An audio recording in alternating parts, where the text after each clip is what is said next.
Good afternoon, and welcome to all the alumni who are joining us for this third Thursday conversation. I'm Janeen Bertsche Johnson, and I serve as alumni director as well as campus pastor and admissions counselor. And just a couple of housekeeping details before we get started. If you have a technical concern at any point during the webinar, please send a chat message to the AMBS host. And if you have a comment or question for our speaker, we ask that you please use the Q&A feature, which you can find by hovering over the bottom of your screen. And I'll be watching for those questions and comments, and we'll select the ones that I'll ask our speaker. And please note that this webinar, including the time for questions, is being recorded. Well, welcome, and we're delighted to have with us today Sunghyun Lee. She is one of our newest teaching faculty members. Sunghyun was a visiting professor last year and then was named assistant professor of pastoral theology and psychology. She received a Bachelor of Theology and a Master of Theology in Practical Theology from Methodist Theological University in Seoul, South Korea, a Master of Theological Studies in Pastoral Care and Counseling and Christian Ethics from Emory University, and a PhD in Religion and Society with a focus in Christian social ethics, psychology and religion, and women's and gender studies from Drew University. Sunghyun's dissertation was called The Power of Communal Empathy: Moral Implications of Empathy from Psychological and Care Ethics Perspectives in Responding to Sexual Violence in Faith-Based Community. Sung is an advocate for immigrants and international students and founded an organization called Sojourner Coaching to support them. Sunghyun will start by answering several questions I have for her, and after that we'll have time for your questions and comments. And as I said before, we invite you to submit those at any time throughout the webinar using the Q&A feature. And one other thing, as we're getting started here, if you are an attendee and would like to, I don't know, Faven, is the chat open? If you would like to introduce yourself through the chat to the other people who are here, you can put your name and maybe what years you were at AMBS in the chat if that is open. I do see chat. So yeah. Yes, it is open. And make sure that you send that to everyone, not just to the panelists, so that everyone can see those. So you'll need to click the little button that says to everyone, and then introduce yourself there. So, Sunghyun, welcome. We'll start with the question I started with all of our teaching faculty members as we got to know each of them in these previous webinars, and that is, what would you like to tell us about yourself as an introduction? I have many things to say. So I'm gonna take some time for this first question because it is my belief that knowing the person actually understands what well promotes the in-depth understanding of each other and what the person is saying. So I'm gonna take my time, Janine. I'm, I'm kind of giving you a heads up.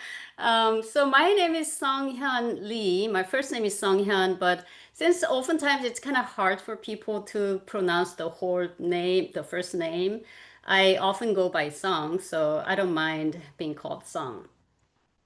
Well, currently I'm living finally in Mishawaka, Indiana.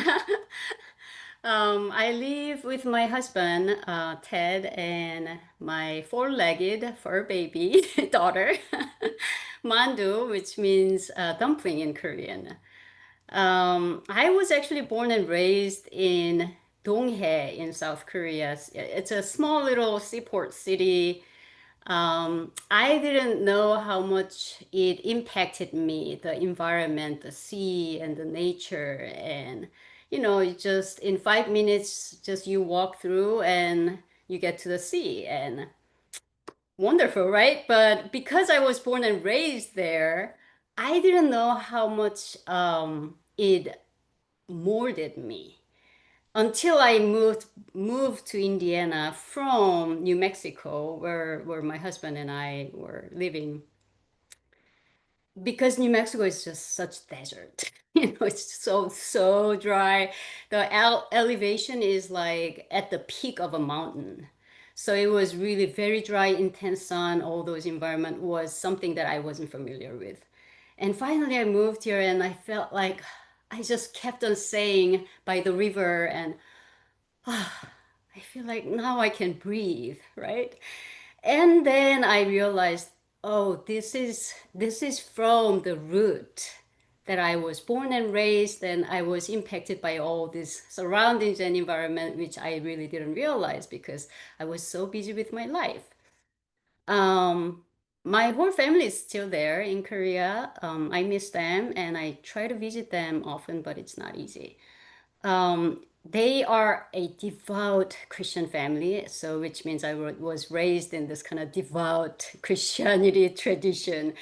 Um, I was always kind of like introverted, shy side kind of person that I gain my strength. Still, that's true in some sense. I gain my strength when I'm alone and having a cup of tea and reading, I just gain and fully absorb the energy. But because I have been a ordained pastor and counselor, all my line of work has been always interacting with people. It kind of trained my extroverted side.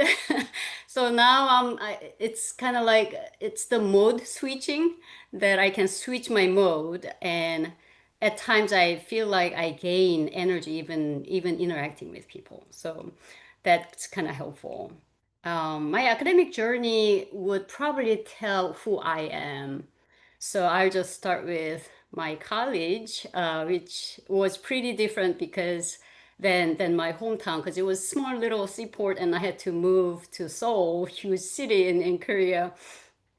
And I got the college Bachelor of Theology, and then I went to Philippines, and over a year I lived there, which was a really cultural shock, but also I really enjoyed that differences and diversity, like intercultural kind of mix. Yet I couldn't really fully understand what I was facing, right? Interculturality is something it's always there, but without realization, we don't really understand what we're going through.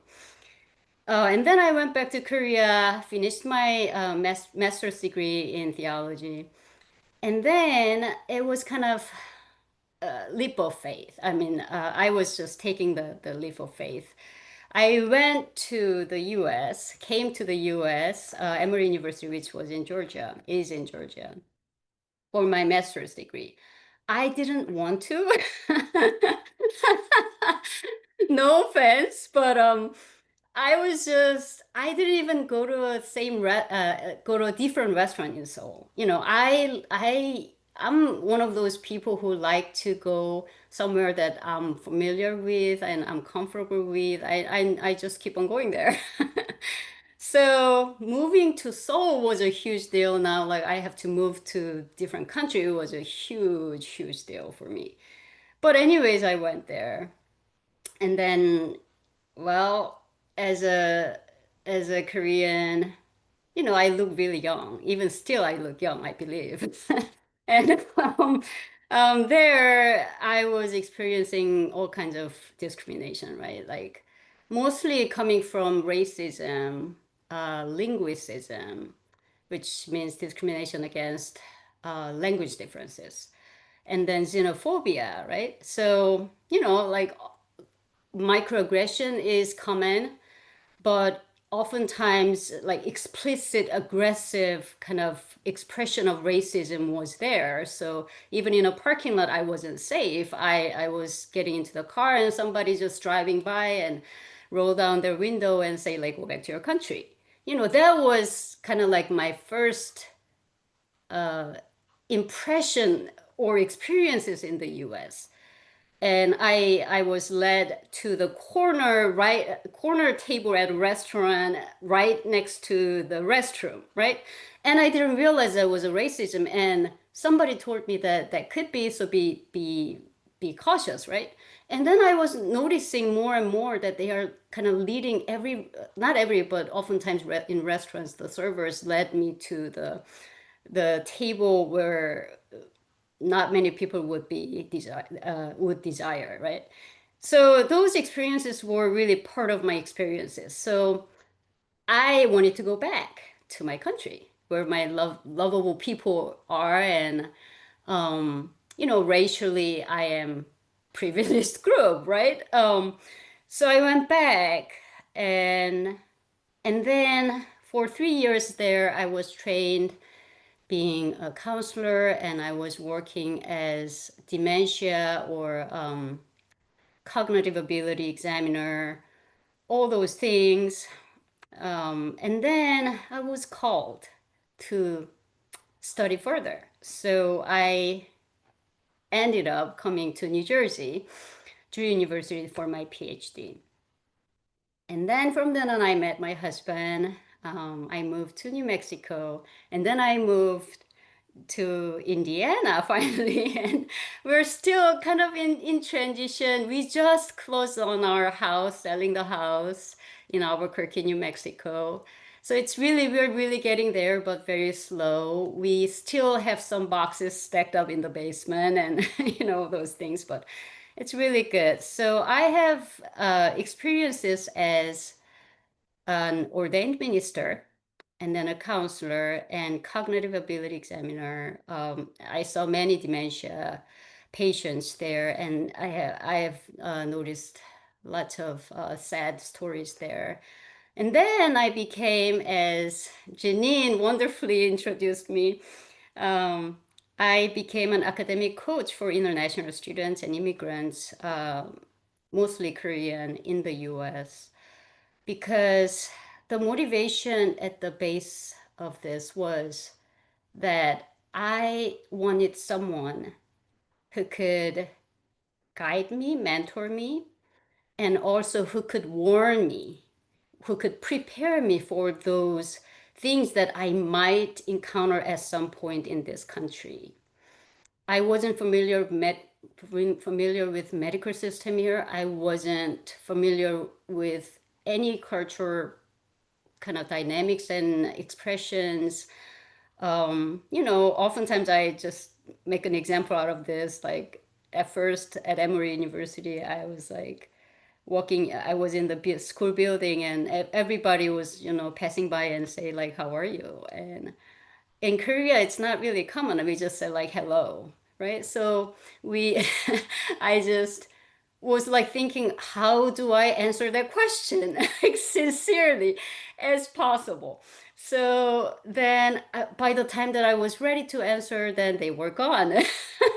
So slowly I was learning about this culture, how things work, what are the appropriate things to say or do, inappropriate things, which was perfectly appropriate in Korea, but in here it's very inappropriate. So those like cultural differences, all those things were not something that I learned in my mentorship, right? Because I didn't have anybody.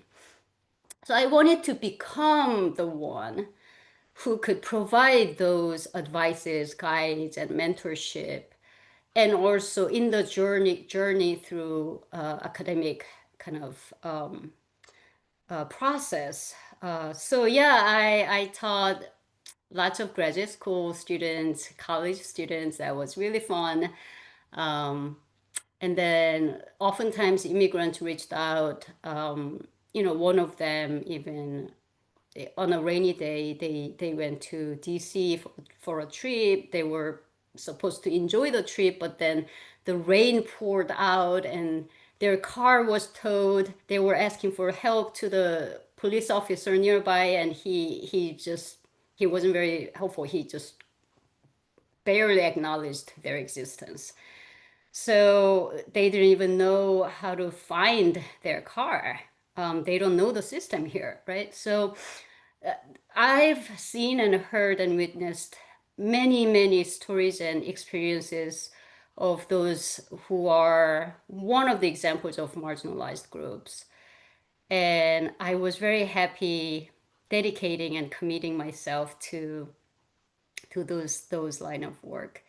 And then I was invited to AMBS to teach as at first an adjunct professor for pastoral care, and then I became the visiting professor, and and then I became now assistant professor, and finally moved. So yeah, yeah, that's who I am, I think. And I mean, feel free to ask me personal questions. I don't mind answering those questions as well. Well, I want to follow up a little bit. Can you tell us more about your ministry and your who you're ordained with? I know, but not everybody knows. Can you Yeah, just tell us about that piece of your life? right.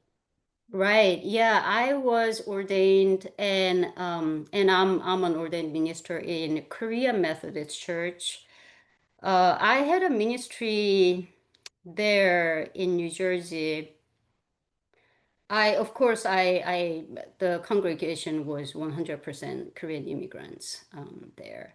It was very meaningful. It was very helpful for me to understand, because I was moving to the US to study. So I was an international student. I wasn't necessarily legal, by the legal distinction, immigrant, right? So I learned a lot from them. From then on, I had the partnership. Our church had a little bit of partnership with Latinx church ministry.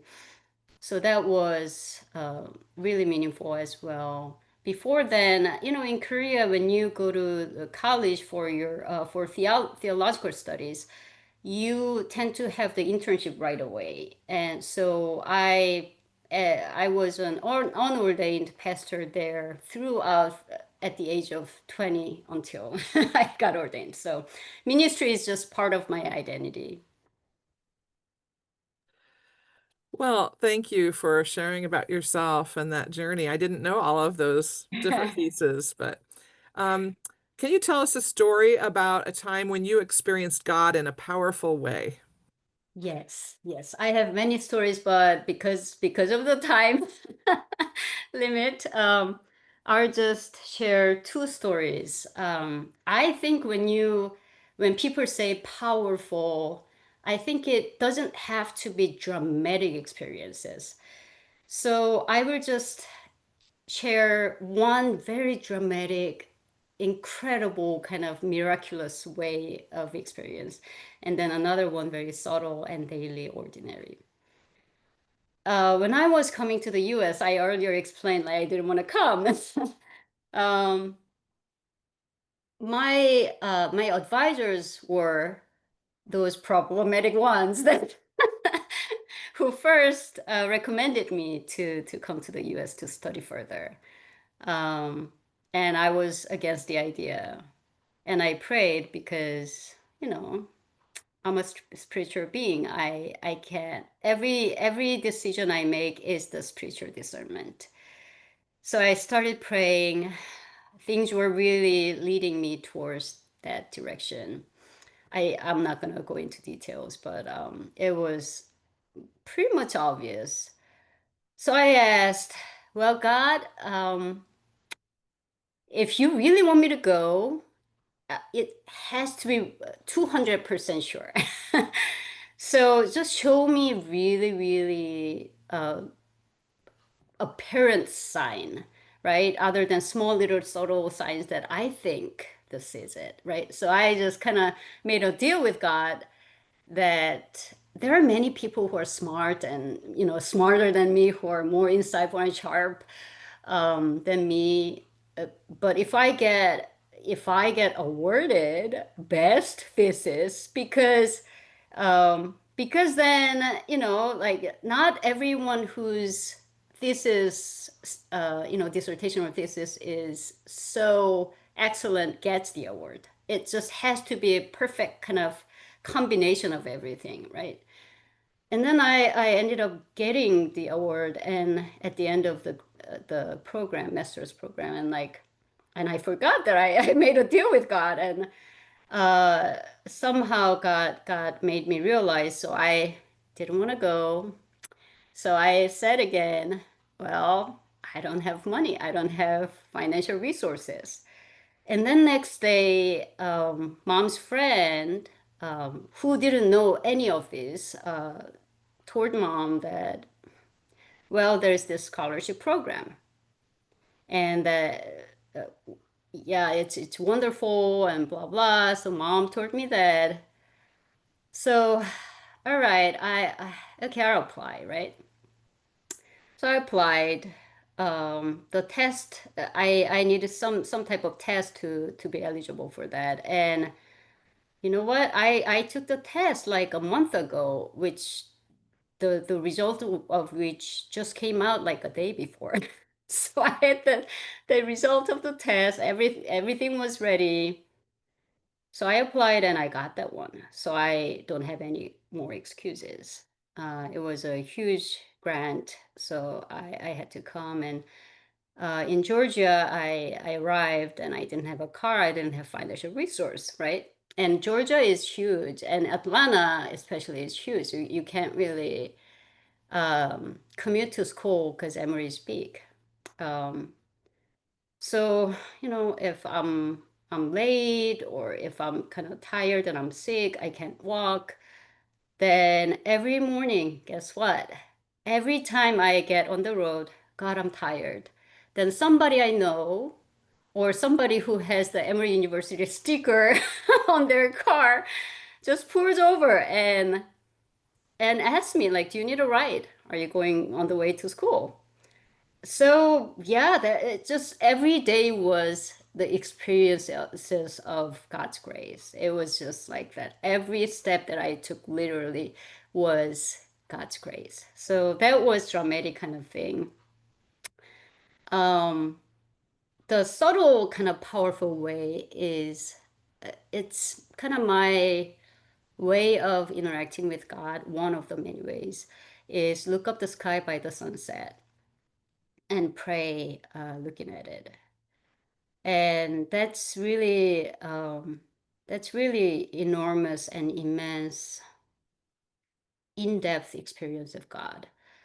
And I was right before I decided to come to AMBS, and it was chaotic, like many things to do and many things to discern what's the best way for me, what's the way that God leads me. Um, so I was just my heart and mind was just chaotic. There was no peace. It was just literally stormy. And then I was like, God, I don't know. I just don't know anything about what to do, what next, and things like that. And then I was just exhausted. I just couldn't even, it was just restless.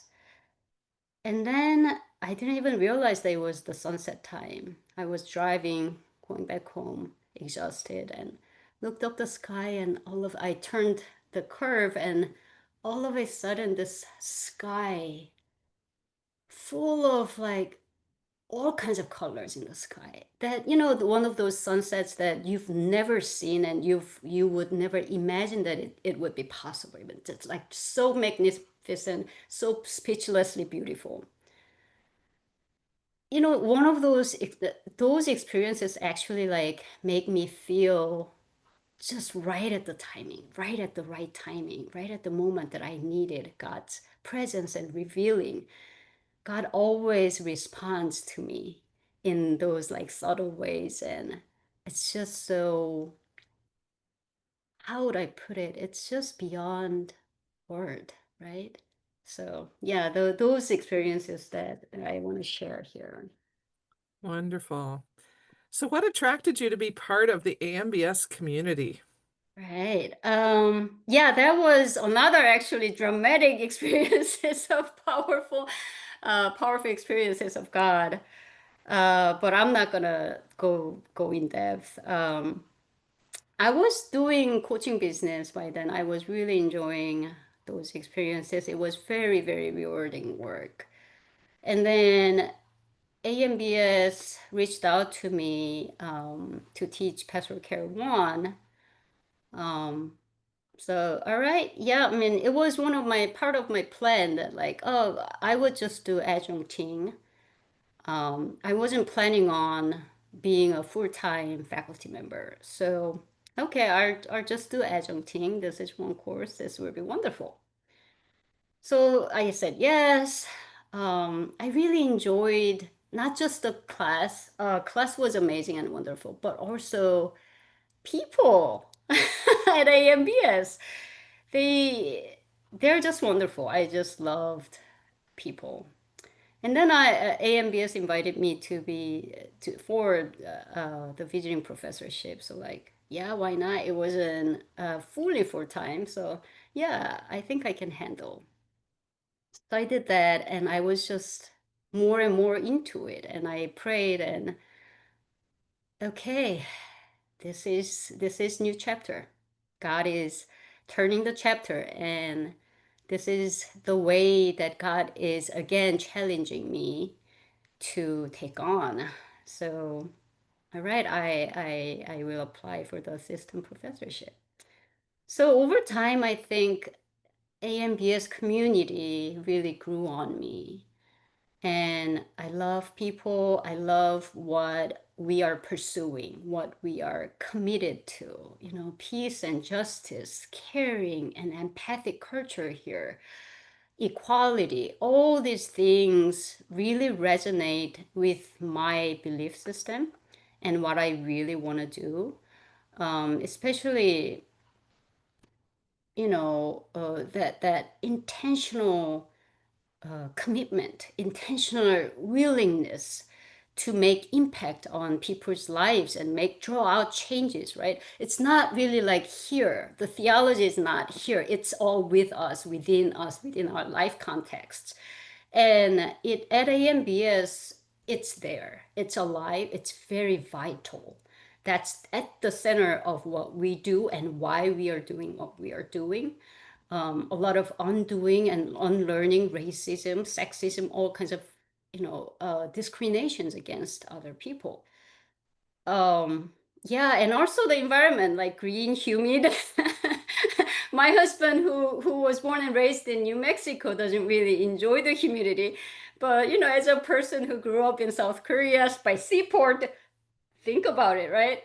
So it's a lot more similar to what I enjoy and what I'm used to. So everything was just so good. Oh, and then those like everyday's experiences on campus was one of those things.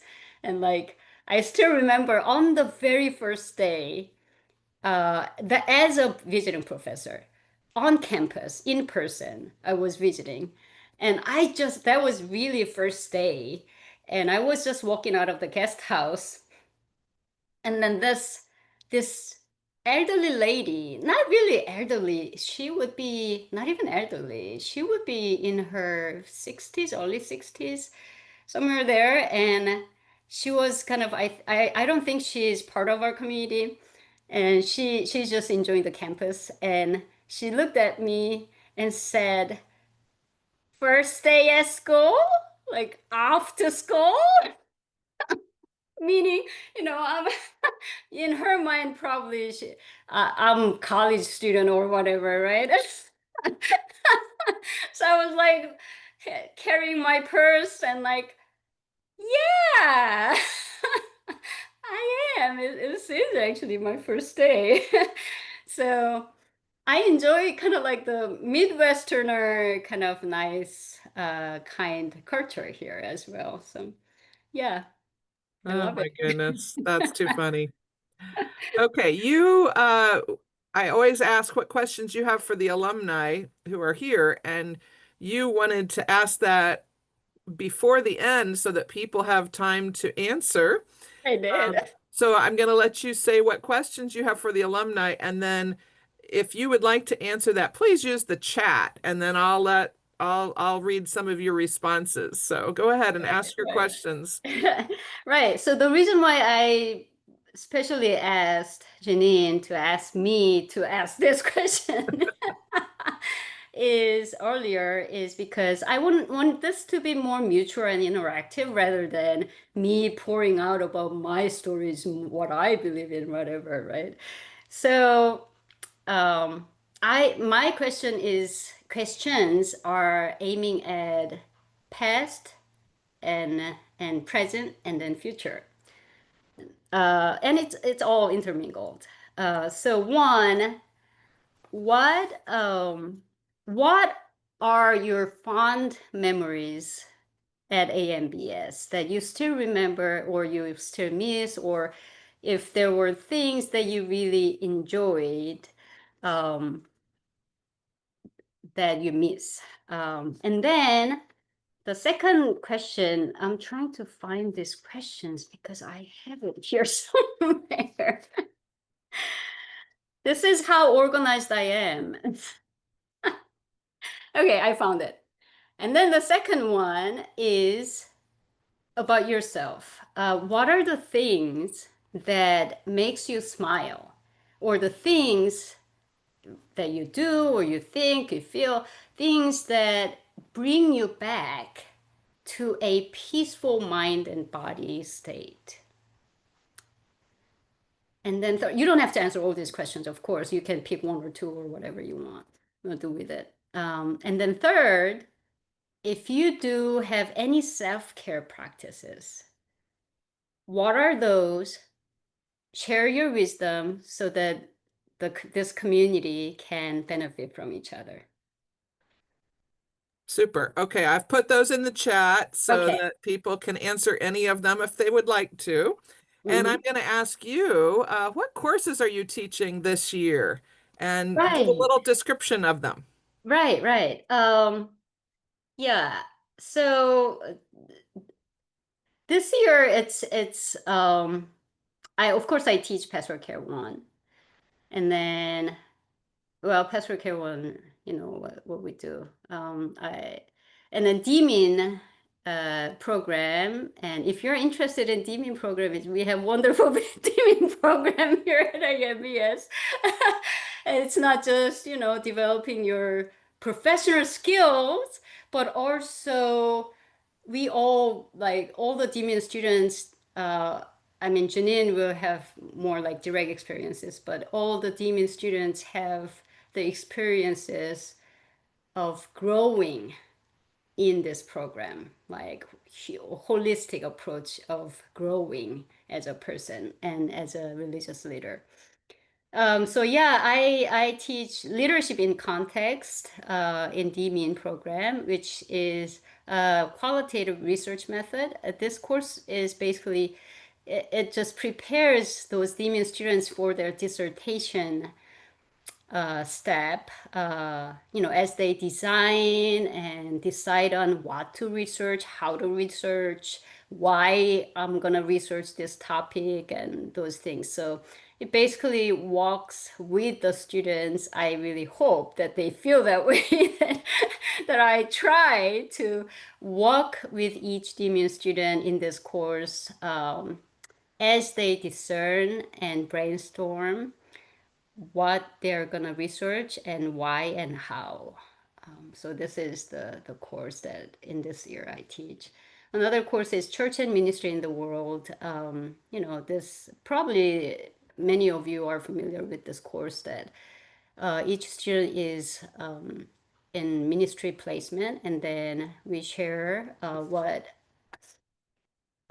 give me one sec here. The update notification is saying I'm gonna restart this computer soon. So let me, there you go. Yeah, so we will be discussing their experiences in internship and ministry placements. I haven't taught this course yet, but it will be really interesting. Well, last summer actually, I taught ethics and care, living and dying with purpose. Um, Students usually call this course like death course. and we talk a lot about death, of course, with sensitivity to trauma and all those things. But I try to prepare students to deal with this topic. But we last summer we really the whole class was just so enjoying this course. It was really in depth. I know enjoying the death course. Like, how does that sound, right? But we actually did enjoy, and it was really powerful. Another course that I used to teach was Christian ethics and peace theology course. I also taught prayer and scripture, spiritual practice. I went through the contemplative prayer and other prayer trainings and things like that, and engaging with scripture. So those are the courses. In the future, I'm not done yet. So in the future, I will create this course on empathy because uh, I study empathy and I didn't get enough time to talk about why I'm so interested personally in empathy and what drew me into this scholarship. But as you heard from Janeen's introduction, wonderful introduction. Um, yeah, I wrote empathy and its communal impact in faith communities yeah, for my dissertation, and I have actually my book here that this Yay! yeah, I don't This know if is brand new, right? yeah, this is this year. Yeah, April or May, somewhere there. Yeah. Yeah. So it's the power of mature empathy. In this book, I explained empathy has really tricky tendencies. So I'm not going into detail, so don't worry about it. But to for empathy to be socially and morally impactful in a positive and spiritual way, empathy has to be mature. So what kind of society are we looking at? You know, what are the skills that we need? Those things, right? So yeah, so in the future, I am planning on creating a course on empathy and ministry, so we can kind of think about how we can utilize empathy in our ministry context. Yep. Wonderful. Hey, we have just a few minutes left, so I'm going to ask you the last question for you is what is a dream you have for AMBS? And then we're going to see what Right. responses we've got. And I've got a question from one of the alumni as well. So, what is a Okay. dream you have for AMBS? The dream, yes. Because as you can see, I am an international being. I live in this liminal kind of space as a Korean and in an American culture, as a Korean cultural being and also Americanized cultural kind of mindset. So it's really wonderful that AMBS has Ethiopian program and Korean program as well, and I can't wait for for me to fly there to teach in Korean, right? It'll be a little bit challenging for me by now, but but I can try. So my dream for AMBS is reaches out to more international communities, be more impactful, of course, not shallow, not just like broadening the spectrum, but also like in depth, right? Impacting their lives. So that's my dream. Wonderful. And we do have a response from Beth Ann, who said she loved the sense of community, the rhythms of chapel and classes, relationships with professors and staff, and the mutual aid we offered to each other. Yes. And um, I'm looking to see real quick. Beth Mm. Ann graduated in 1994, so 21 years ago. And Mm. or no, sorry, What year was it? 31 years ago. So yes. And then things that make her smile, loves those who have a good sense of humor and ability to laugh at ourselves. And self-care is primarily movement and exercise. So, Yes, yes. okay, thank you, Beth Ann. And we have a question from Naun Serato. And he asked, based on your personal faith, your Korean cultural background, and your journey through the United States, how have these experiences shaped your perspective and the way you seek to help students at AMBS experience God more deeply? Wow, that's a Mhm. big question, but thank That you, is, Naun. yeah, that is a big question, but also very, very important question. Um,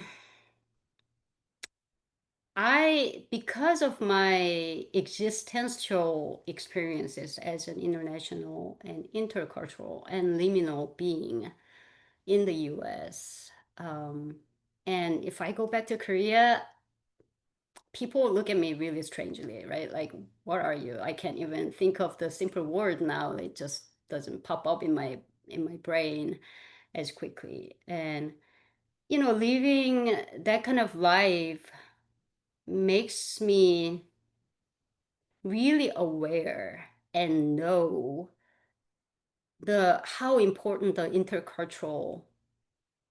interculturality, diversity, differences are as we learn together the subject we are seeking.